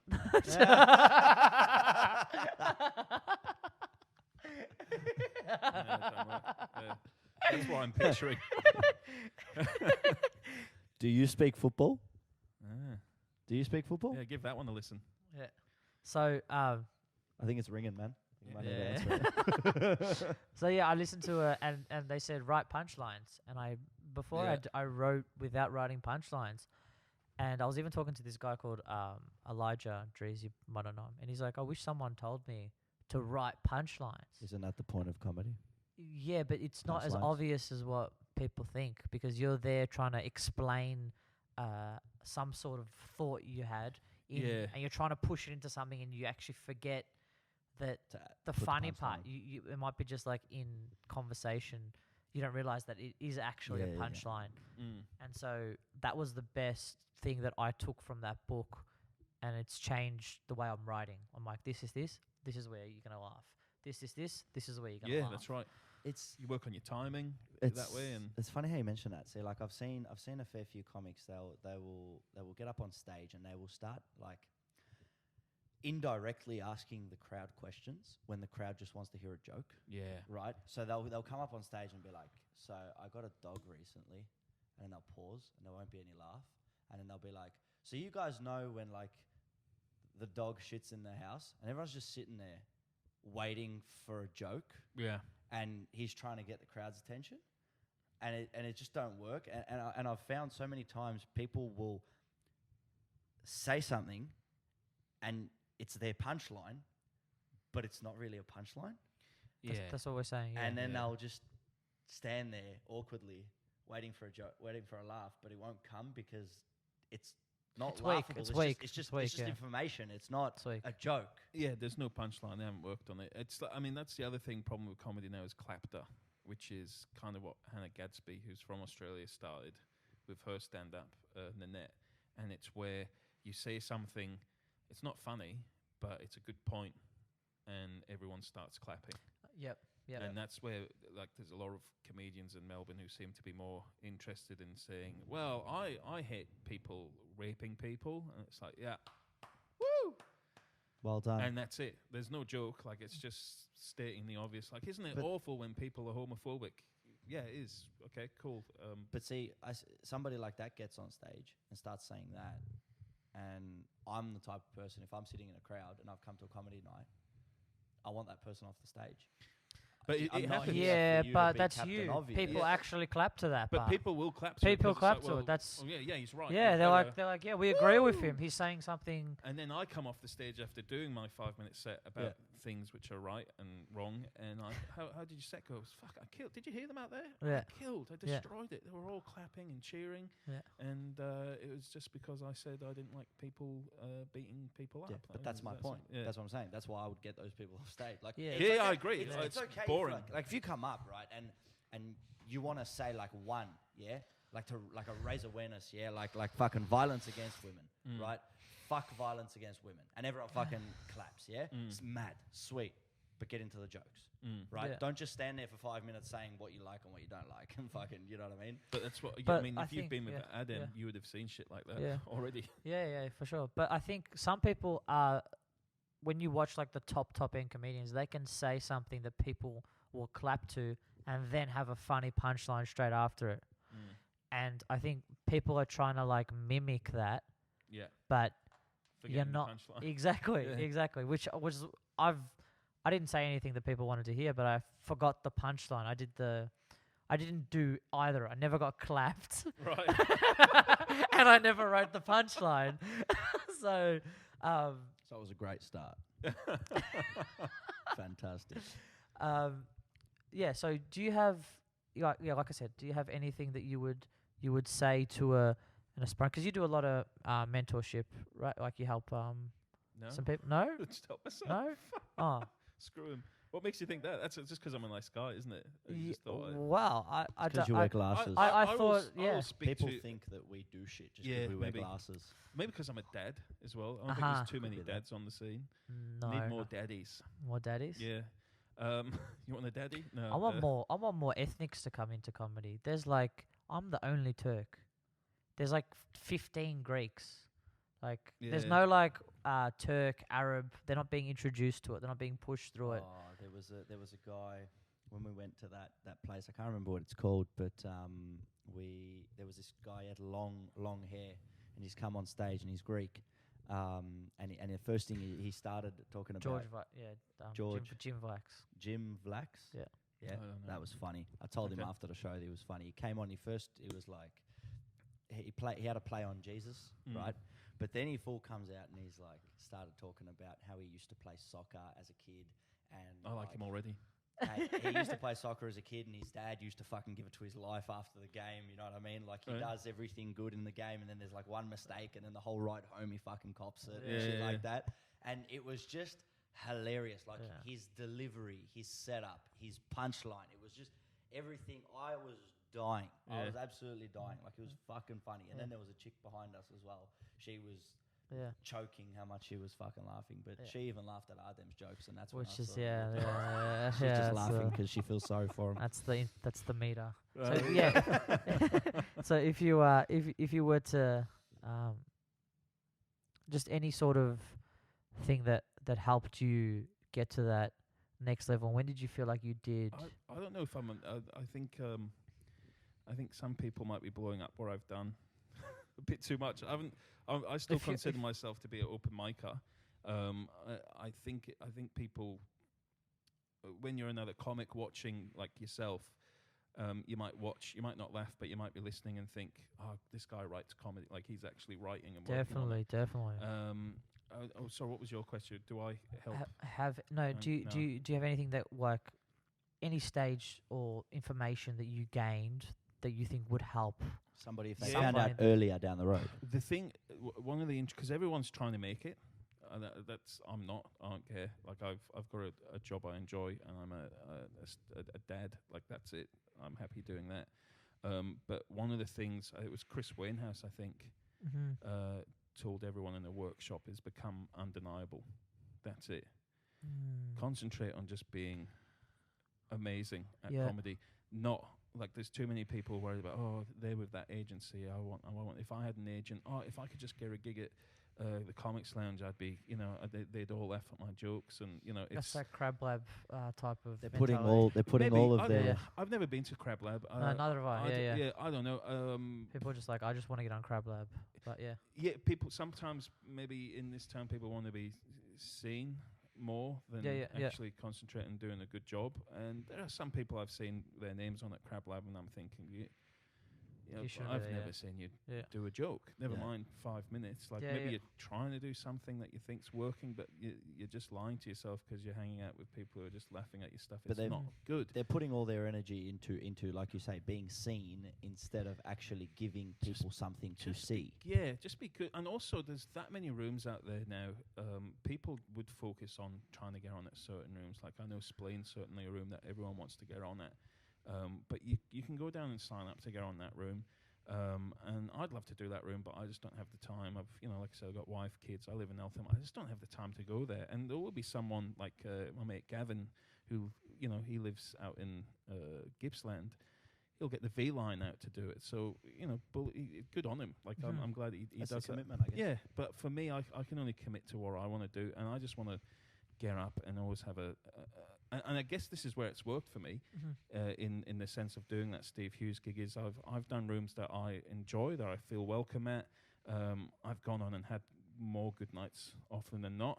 And at one point, Steve Hughes was there watching and asked me to open for him. Amazing, so that happens, and I think again though that was a lucky night as well. Like I had a really good night at the Comics Lounge about my 16th gig. And it wasn't like I didn't realize at the time how good it went, but to the point where after I walked off stage, they were like, "Oh, you've got to come in next Monday to meet the boss." I watched that gig. That was amazing. This was like a couple of years ago now. Oh, okay, Like it's just there is luck involved as well, and taking your opportunities. But going back to what Wayne House said, it is just about becoming undeniable, and that is, I've got a few mates. You're going on their podcast soon, the Oppression Chamber with Boyle and Dorr, and me and Boyle in particular have spoke about this a few times, and it is same with like football. Like when I used to play football, it was about training and trying to be a better player. Every training session you went to, you tried to get better and better, and you were always trying to think of ways you could improve your game, controlling the ball, bringing it down, laying it off, looking for the pass. With comedy, it's all about just constantly writing and trying to make the joke better, and your timing and what you're doing on stage that's right. And and the annoying thing with comedy is one night you think, I've got this, I know what I'm doing, this is it, like I just killed it, and it's because I did this and this and this, and so next week when I do this gig again, I'm going to do the same things and destroy it, and it's not as great. Yeah, that's true. It's so true. I feel like with any type of practice, whatever it is you're doing, whether it's a sport, whether it's stand-up, it doesn't matter what you're doing. With practice, the main thing that people sort of maybe tend to forget as complacency sets in, I feel like every time you practice, you should set yourself a goal to learn one thing. Learn one thing or do one thing. You know what I mean? Like write one joke, but write one joke. You know what I mean? Like from start to finish. And then next time you come around, make your goal to fix that joke. You know what I mean? Or if you're doing stand-up. Yeah. If you're learning football, you're learning an instrument, whatever. Learn something, whatever it is, every single time you take it. Because I feel like people will practice for 2 hours, right? And it's like you're better off practicing for 40 minutes, but practicing, actually doing something new, learning, right?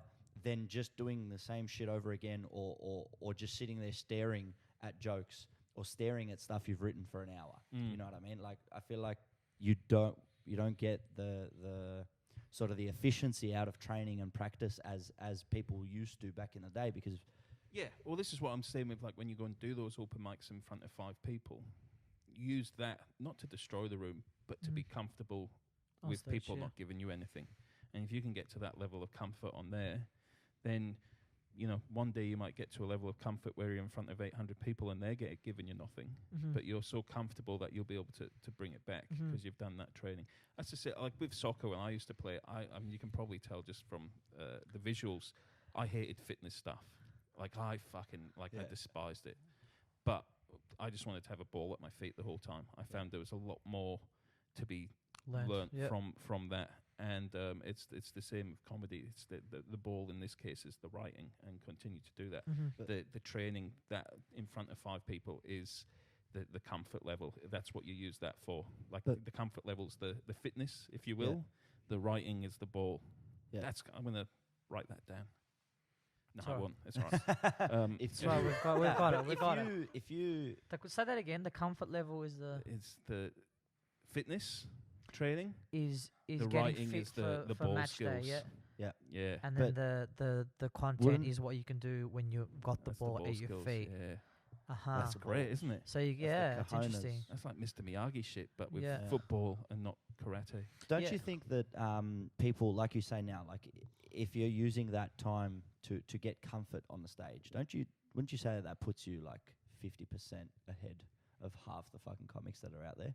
So I've seen a lot Yeah, of but comics it's who that you're aren't competing with. comfortable. I've It's seen who you're people. competing with. Yeah, I've seen people come out just with sheer confidence to get a laugh. Yeah, Just based on confidence. exactly. You know? I remember going to, there was this gay guy at a workshop. It was his first time at the Comics Lounge, just getting up. They used to have these workshops. You would have loved them. And he got up and he just said, the guy, he put his hand up and they got talking with the guy who was running it, and he was like, "Oh, I just know I'm funnier than everyone else, you know, like that's my." But the confidence he said it with, everyone laughed. Yep. And he was just a real likable kind of guy. Had no material whatsoever, but just on cadence and confidence, he had something, you know. Yep. But Never seen him since, But does that's not the point. that push the Australian mentality? Because I think here in Australia we value the person that's like The effort. no, not the effort. I don't think we value the effort as much as we value like just someone's like natural personality. Like if they're like, you know, arrogant, a little bit confident, I think especially in a workplace, like a general workplace, that's got very big value. Even if they're not good at their job, people will value that like rash personality that really doesn't give I a guess fuck. because it's raw. He's a bit of a character. Yeah, You get yeah. through on that. Yeah, even Um, though, and I think that actually pushes its way into the likes of soccer teams, that people that aren't actually in Australia getting the job done that they should be getting done, but they're there because, you know, there's someone that's, I don't know, better to look at or better, like more. Do you think that happens in soccer? 100%. I know people that shouldn't be playing there, but just because of their, like people like their personalities, that they're getting a gig. Yeah. I mean, I guess that would happen in a lot of teams, but again, I think if the other person who should be playing in that position is undeniably good, you can't go past that. Exactly. And Yeah. Maybe that doesn't happen, and you know, I'm sure that happens in comedy. If someone a real hard worker and kind of confident and kind of funny, and is always supporting rooms, they're probably going to get ahead of a guy who's really good and really funny, but doesn't put as much effort into hanging out of those rooms and stuff like that. Maybe, I don't know. Like I say, it's that. I mean, I guess that's getting political, isn't it? And I don't really care for the. No, I don't mean political wise. I just mean like general workplaces. Like I've seen it. I've seen like I've been in a workplace and people have. I don't know. They're just personality, and then they remain with their job, and I get fired, even though I'm doing more work. This than is they about are. Asians, isn't it? That's where this goes. It's only because they're going to work for less money. They're all working Yeah. for less money. Have you, so you two have known each other for a year, two? We actually don't know each other that well. No, not that well. Not This is well? probably like the third conversation yeah. we've had. Yeah. Yeah. But know of each other. Yeah. Yeah. Like I know he's a good guy. Okay. Yeah. Fuck, who told you that? Probably Gavin. No, it was there were a few people. Yeah, Joe yeah. White, Gavin, Boyle. When you had your turtle T-shirt on. Yeah. Turtle t-shirt. What was it say on it? Space is fake. Space is fake. Space is fake. Fuck, Yeah. we need to wear that next episode, I reckon. Next episode. Next episode. Yeah. Wow. When we get Elon Musk on, that's when you'll wear it. Space is fake. Elon Musk. He loves football, doesn't he? Yeah, you know, the shin pads. Got a question for you though. Have you ever heard of Ardem's claim to fame? Oh, that's Is this right, football claim to fame? Yes, his No, his you're claim gonna to fame. fill me in. I'm looking forward Fill to you this. in. Well, Yeah. have you ever heard of a bloke named Archie Thompson? Yeah. Yeah? He's 5 goals in the final, didn't he? Or Yeah, no, yeah. against Sydney. I was at the game when he scored 5 goals. That was against Wow. Adelaide. It was Adelaide. That's right. Adelaide. It was because Yeah. that's That right. was It was huge. Adelaide. Yeah. But Sydney in the final, was that right? He didn't score. I don't know. That was anyway, the final. I remember he That was scored the 5 final, goals in the yeah. game. He's the didn't greatest goal scorer of. He scored all 14 against some American Samoa when Australia That's right. beat Yeah, yeah, yeah. 32-0. Yeah. Greatest goal scorer of all Yeah. time in the world or Unbelievable. just this country? Oh, look. Ever. If you ask International. Ardem, it's ever. International. But it's funny because Ardem actually used to. He was better than me at football. Okay. He's played higher level. He's got more Played on the his, same level. more on his CV than Okay. me. But he played for Murray United, right? Mm-hmm. And I always somehow squeeze this into every single one of our episodes because I just love repeating it. He played for Murray United, and he actually got replaced by someone. And the man he got replaced by was the Archie Thompson. Wow.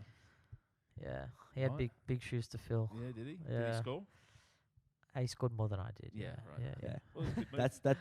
that's his claim to fame. That's pretty cool. That's his claim to fame. He Yeah. got replaced by Archie Thompson. Archie Thompson. Imagine you replace him on this podcast with Archie Thompson. That would be hilarious. That's going in the highlights reel for this. Imagine you. That is the greatest. That would be funny, wouldn't it? Dude, yeah. Yeah. Matt, Hey, that's an idea. Yeah, you've killed it. You've killed it this But podcast. but Again. the only issue is we won't have anywhere to record from because Ardem's house, Yeah. Ardem's That's- mics. No, I'm sure Archie probably lives out here, doesn't he? Nah, nah, he's on the Murray, probably. mate. Yeah. It's Does in he? Albury.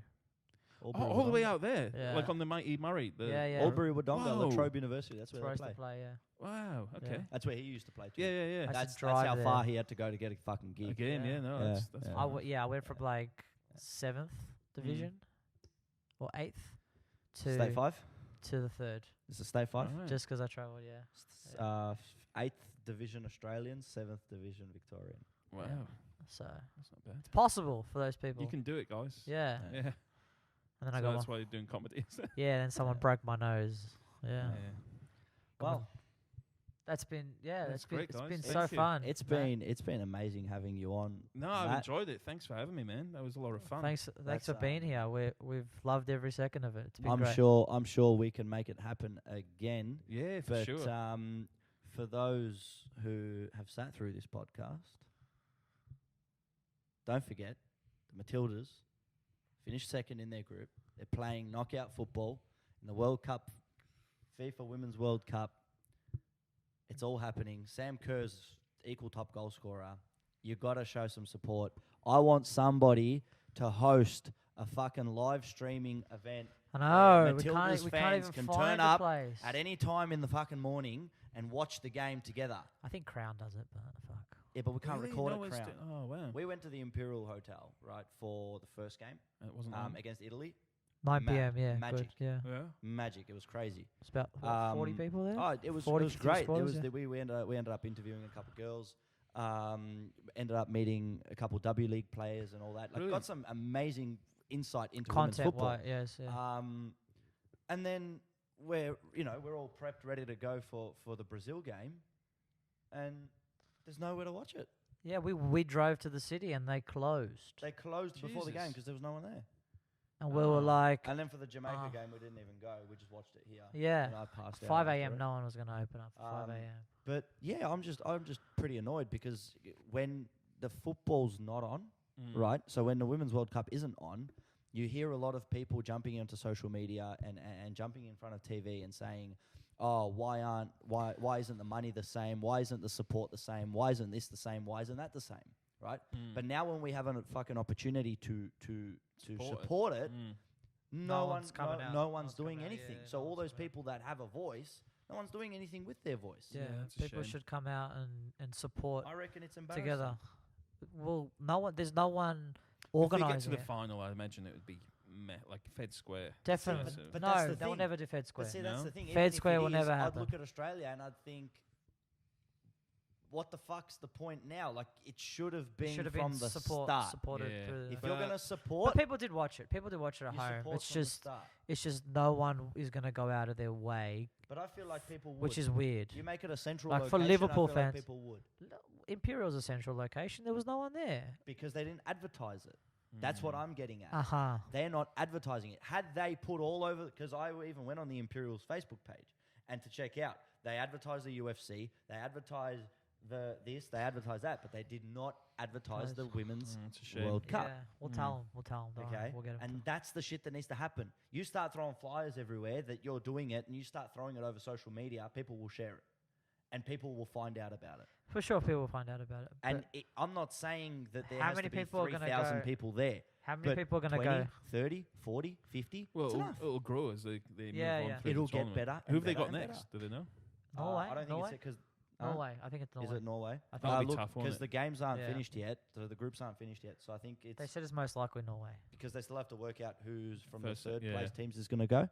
No, But no, that doesn't affect us. We just play the the third place the teams second. play. we Did you just finish top or? Second. No, So we you just play finished who's the first second. team or something, don't you? But there's because there's 6 groups.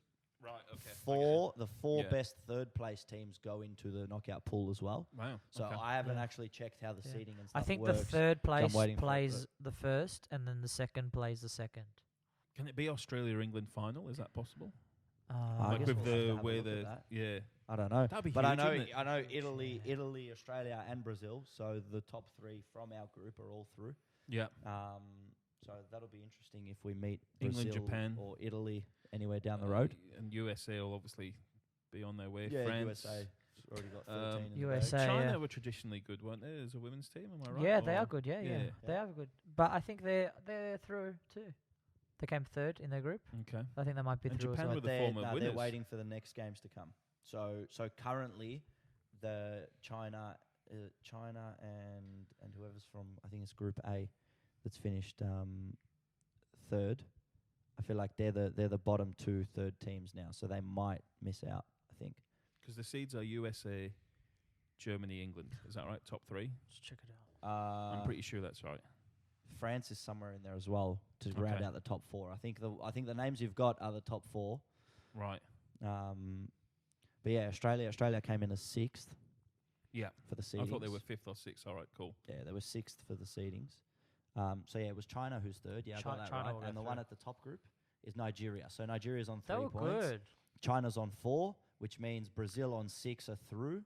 Argentina, Scotland. Scotland, So Argentina don't now get is through on what, again. 2? Dude, you know how good they played? Go up, Really, they scored 5 goals. go up. Argentina and Nigeria. Okay, so China's through. China's through. Yeah. China's through. So China's China and Brazil are through. Yeah.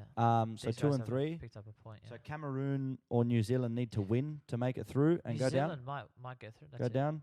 And Chile and Thailand need to win to make it through as well. So It'll be Chile over.